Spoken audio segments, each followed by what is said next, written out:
Baccalauréat Amérique du Sud 2022, l'Airbag, partie 2, étude d'un crash test.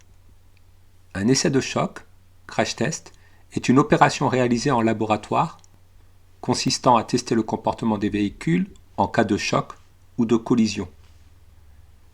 Le véhicule testé est projeté à une vitesse donnée sur un obstacle massif de façon à reconstituer les conditions d'un choc et de mesurer les déformations du véhicule et les dommages causés aux passagers.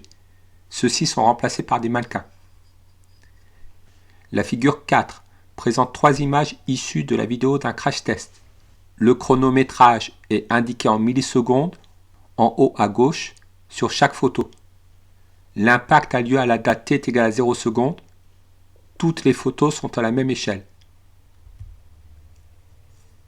2 mires consécutives sont distantes de 25 cm. Lors du crash test, la voiture arrive à vitesse donnée sur l'obstacle. À partir des images, évaluez cette vitesse en km/h, détaillez la démarche. Nous allons tout d'abord déterminer l'échelle de l'image. Prenons la distance sur le dessin séparant la première mire de la 11e mire. Cette distance équivaut à 12,5 cm. La distance réelle est égale à 10 fois 25 cm, c'est-à-dire 2,5 mètres. Une distance de 2,5 mètres dans la réalité est représentée par un segment de 12,5 cm sur la photo.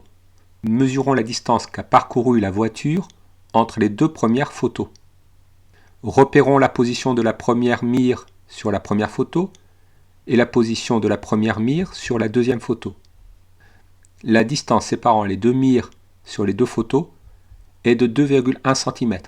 Cela correspond à une distance réelle petit d égale à 2,1 fois 2,5 divisé par 12,5 cm, c'est-à-dire 0,42 mètres.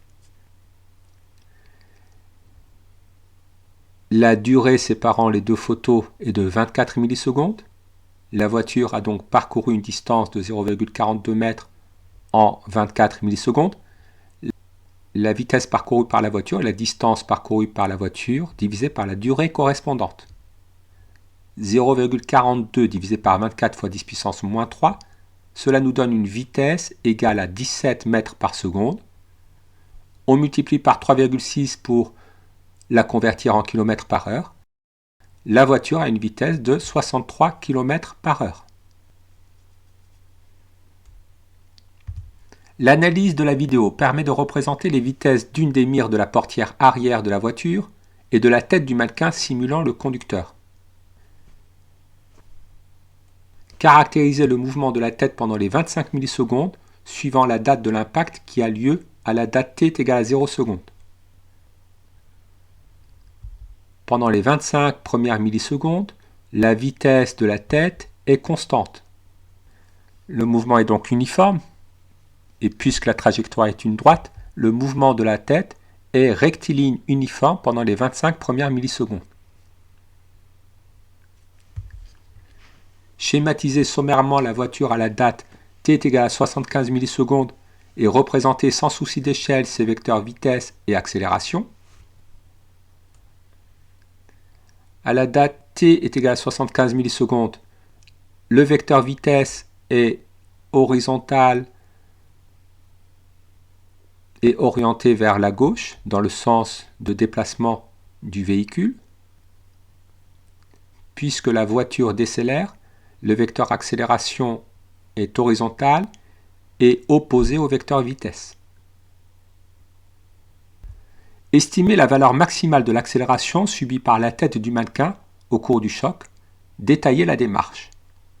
La valeur du vecteur accélération est donnée par la valeur absolue de la pente de la tangente à la courbe représentant la vitesse en fonction du temps.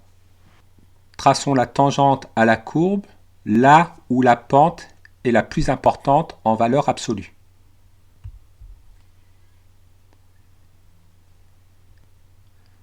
Afin de mesurer la pente de cette tangente, prenons 2 points sur la tangente et mesurons la variation de temps et la variation de vitesse correspondante. En une durée de 55 millisecondes, la vitesse varie de moins 20 mètres par seconde. La valeur de l'accélération de la tête du mannequin est égale à la valeur absolue de delta V sur la durée delta T. 20 divisé par 55 fois 10 puissance moins 3, cela nous donne 360 mètres par seconde au carré. Exprimons cette accélération en fonction de petit g. Petit g, l'intensité de champ de pesanteur vaut 9,8. 360 divisé par 9,8, cela nous donne une accélération correspondant à 37 g. La courbe suivante délimite la zone de forte probabilité d'apparition d'une commotion cérébrale en fonction de la valeur et de la durée de l'accélération subie par la tête. La probabilité d'apparition d'une commotion cérébrale est-elle importante pour un conducteur lors d'un choc similaire à celui réalisé lors du crash test étudié? Justifié. L'accélération a une valeur maximale de 37 g. Nous voyons d'après la courbe que pour une accélération maximale de 40 g, il n'y a pas de risque de commotion cérébrale, quelle que soit la durée.